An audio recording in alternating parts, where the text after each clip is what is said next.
Good morning, good afternoon, good evening.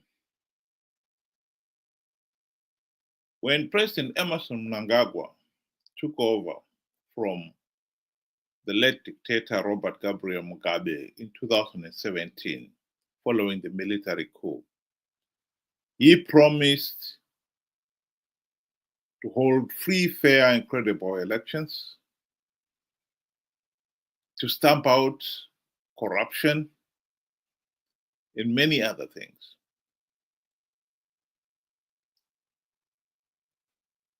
He has failed to stamp out corruption. He has failed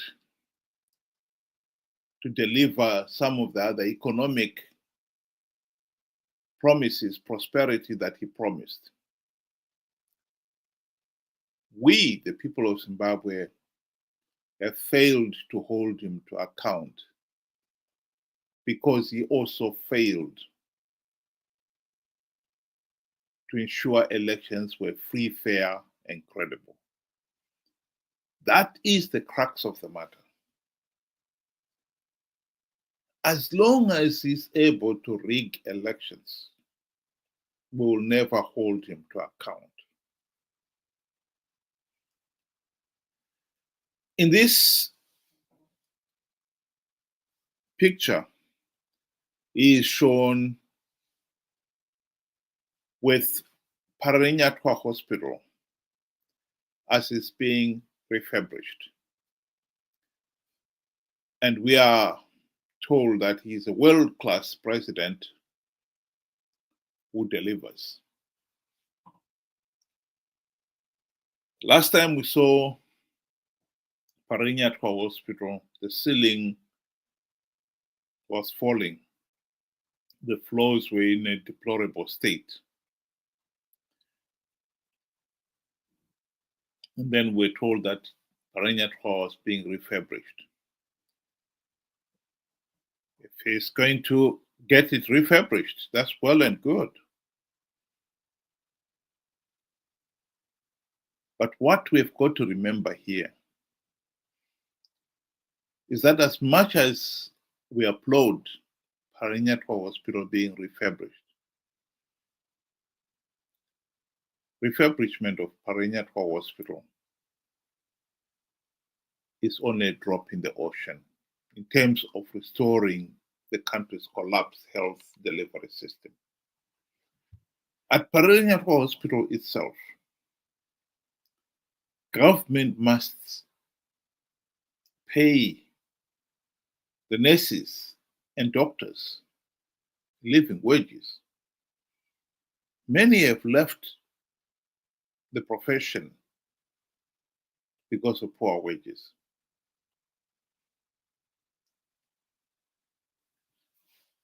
And refurbishing Pararenyatwa Hospital is not the only hospital that needed refurbishment.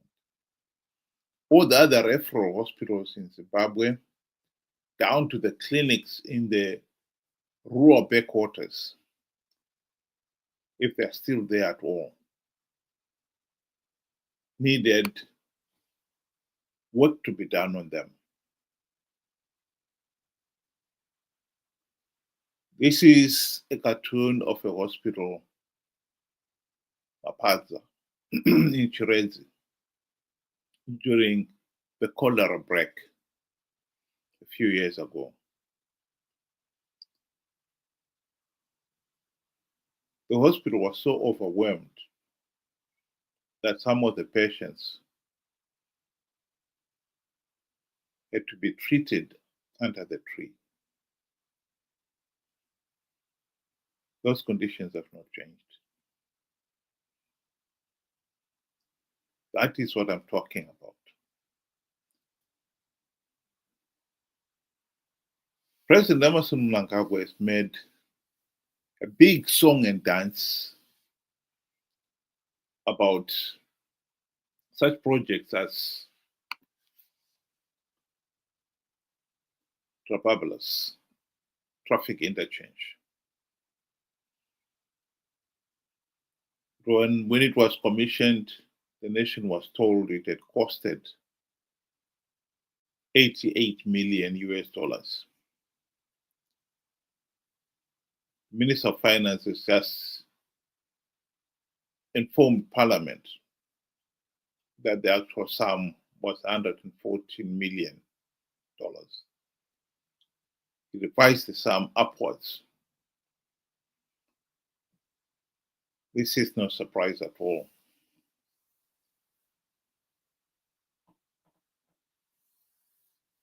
As much as people applauded the traffic interchange, the nation is also painfully aware of the fact that many of our roads are in a deplorable state.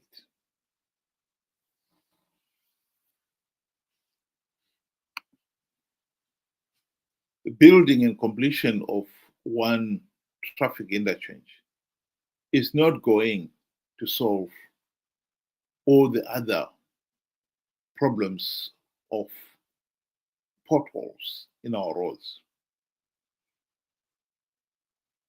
One could say the same thing about schools, electricity, and many other things.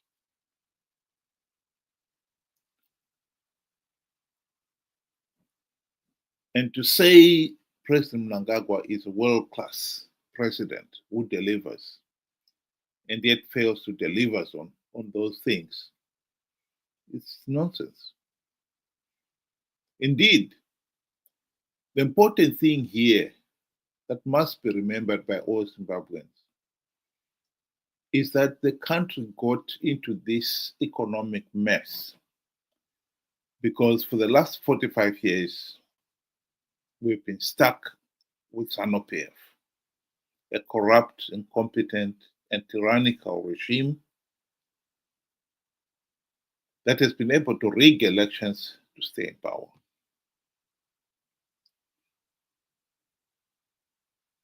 The most important thing here is that this is a regime that has stayed in power and denied the people a meaningful say in the governance of the country, and deny the people the right to hold the regime to account. This is at the heart of our problem. We have a regime that believes that they have the divine right to rule. And as long as that remains, I think it is nonsensical to say Mnangagwa is a world-class president. He should let the people judge him. He cannot be his own judge. Let the people judge you by holding free, fair, and credible elections. You must deliver on your promise to hold free, fair, and credible elections. This is something that has eluded Zimbabwe. Emmerson Mnangagwa was the man behind the electoral coup of 2008. This is what he himself admitted. 2008 patakaita ma-elections pakaponda pakaposa papinda Tsvangirai ndandiri election agent ya president. Ma-results abuda tiri party headquarters vamutasa vanga vari secretary vedu administration vamutasa muripi ndafona ndiri kwarusapi komogwenda kwarusapi seka ma-results achibuda kudai vanga aiwa zvako izvo Mnangagwa ndezvako endaenda kumusha ofisi vanga vabisa zvinhu zvavo zvose watofunga kuti zani yadini yaparara. President ofona zvakamira sei kati ndomamira zvakaita takatodini kateda sei manje mama ndikati abvudzai baba nditaurira baba gadzirai politburo cabinet musarangarira zvimwe zivi gadzirai chi cabinet asi nangoda kuti muzive kuti 2008 ma-results abuda vamutasa vakatiza. As a country we face a generational transition. Vana vesa vari kuma below 35, they are crying out for help. The country is in a mess. Arusuru Faro. We know we are inheriting a mess. We know this country has been left with nothing. I'm assuring you that starting from tomorrow, you'll see a different nation from what you have seen or read on the news about these results and everything. Where we are going ahead there, the situation will be very different. What we said to our people, they could not see with their own eyes. We're going to act as we see it fit. We're prepared to go the whole distance.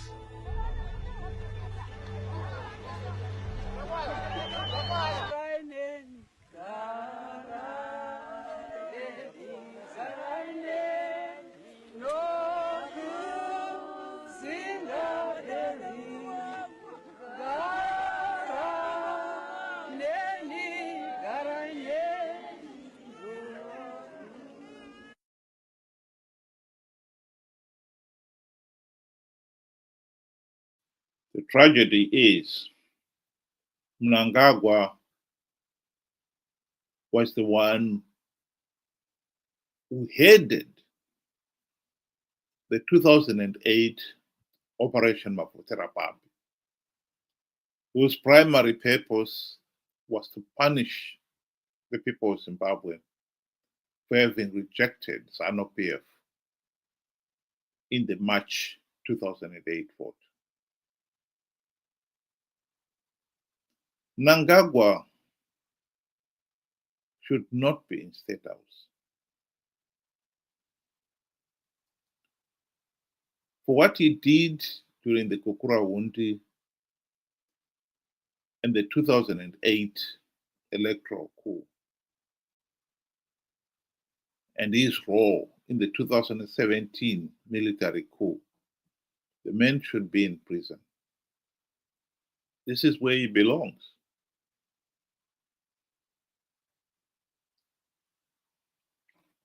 We would like to emphasize again that the right to a meaningful vote is more than a right. It is the essence of good governance. Zimbabwe is a failed state because for the last 45 years, the nation has been denied good governance.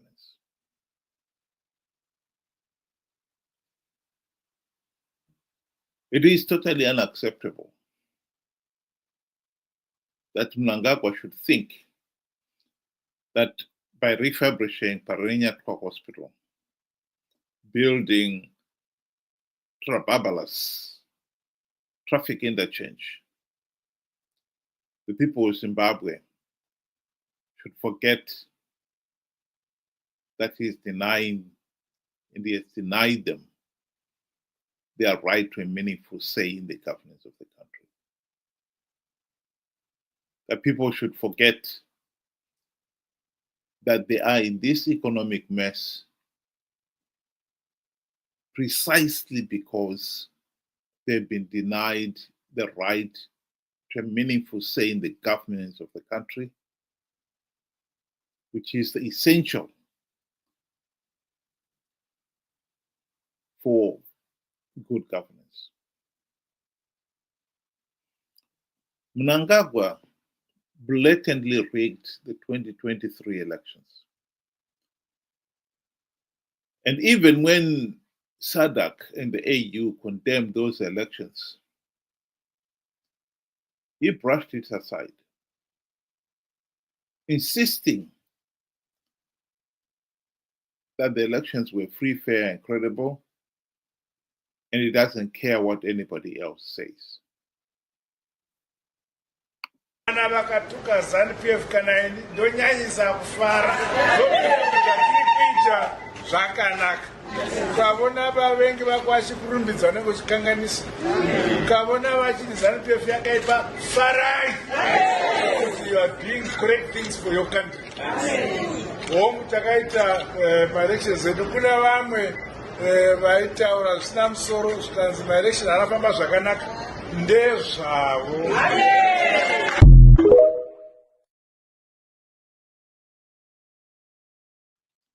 Now, the failure to hold free, fair, and credible election is at the heart of Zimbabwe's economic troubles, trials, and tribulations.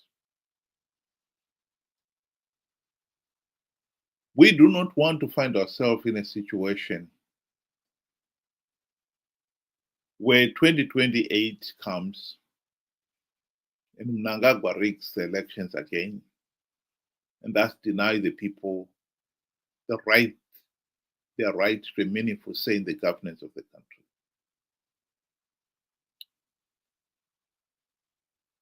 He claims that he is a world-class president.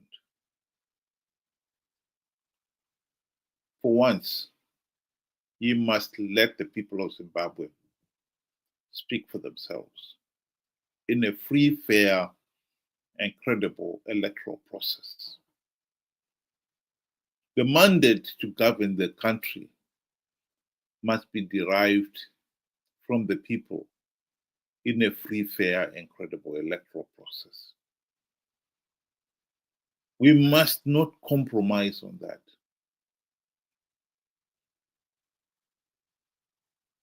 So far, it is clear that Mnangagwa is not going to hold free, fair, and credible elections. Not even one token reform has been implemented since the 2023 elections. And therefore, it is clear that the 2028 elections will be a repeat of the flawed 2023 elections. I've explained it before. While we cannot do anything to stop Zanu PF rigging the elections, they've got the majority in parliament, and Zanu PF will never reform itself out of office. It is also clear we cannot do anything to stop Chamisa and company participating in these flawed elections. They've made it very clear they are participating in these flawed elections because they are after the few gravy train seats that Zanu PF gives out. What we can stop is the millions of ordinary Zimbabweans who have been participating in these flawed elections because they were conned by the likes of Chamisa that the opposition was going to win the elections. He was lying. We need to hammer it into the Chamisa Chete Brigade heads that Chamisa lied to them for no other reason than to con them to participate in flawed elections for the sake of the few gravy train seats that the opposition won. It is a pity that these Chamisa Chete people have failed to explain what is it exactly that they have risked everything to elect MDC leaders for. Because if they ask that question, they will have to agree that the MDC leaders were elected to implement democratic changes to stop Zanu PF rigging the elections. Zanu PF continues to rig the elections because no reforms have been implemented. And worse still, Chamisa and company have been conning people to participate in these flawed elections out of greed. He knows that Zanu PF was going to rig the 2023 elections. But still, he wanted to convince his followers that Triple C would win big.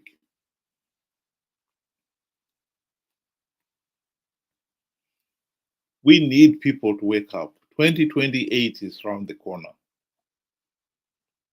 Zimbabwe cannot afford to have another rigged elections in 2028. The people of Zimbabwe must have a meaningful say on who governs the country. The people of Zimbabwe must have the final say on whether or not Mnangagwa is indeed a world-class president. Thank you very much. Have a good evening.